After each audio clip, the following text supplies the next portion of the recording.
George Floyd death, thousands join Birmingham protest. Thousands of demonstrators gathered in Birmingham to protest about the death of George Floyd in U.S. police custody.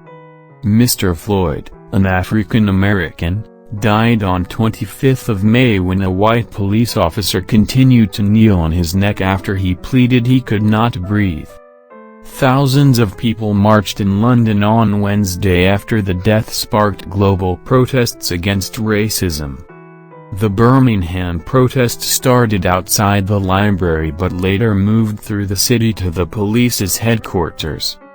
BBC News correspondent Phil Mackey, who was at the scene, said several thousand people had gathered in the city.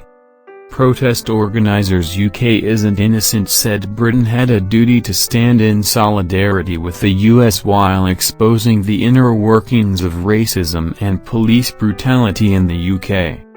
"We are tired and we have been tired for too long," lead organizer Hannah Ringen said. "We have been taught that we won't be treated the same as everyone else, that we will be viewed as aggressors." Carol Smith, who was among the demonstrators, said, "My grandchildren were born here, they have to have a different world to the world I have. They have to realize they have a right to be here, and they have a right to equality, just like everyone else who don't look like them. I can't give you the answer to racism. I didn't create it, people who look like me didn't create it." Derek Bassar added, "Young kids, Black, white and Asian, demand parity, justice, love and equality. Not just for us, but changes for the world. These are the things that are demanded now."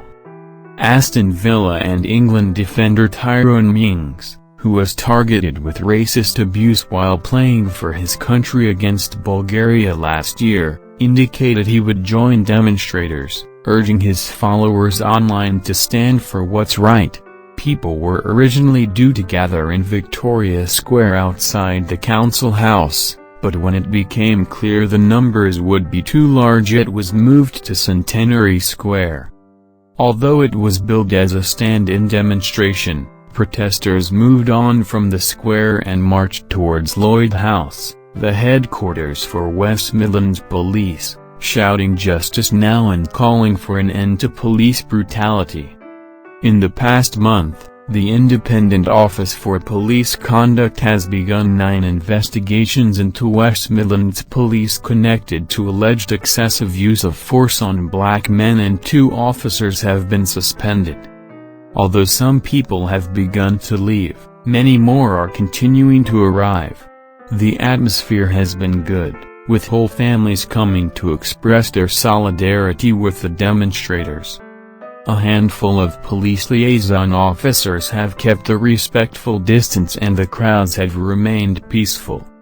The younger generation in particular have made banners with clever slogans, while several older onlookers, especially from the Afro-Caribbean community, have been overcome with emotion when they see the size of the crowd. Birmingham City Council said it supported the demonstration, but encouraged protesters to maintain social distancing. The city of Birmingham has a long and proud history of standing up to racism and to prejudice, and that is why today we stand in solidarity with the Black Lives Matter movement, said Labour councillor and cabinet member for social inclusion John Cotton. 4 Minneapolis police officers have been charged over 46-year-old Mr. Floyd's death, including Derek Chauvin, who faces a second-degree murder charge.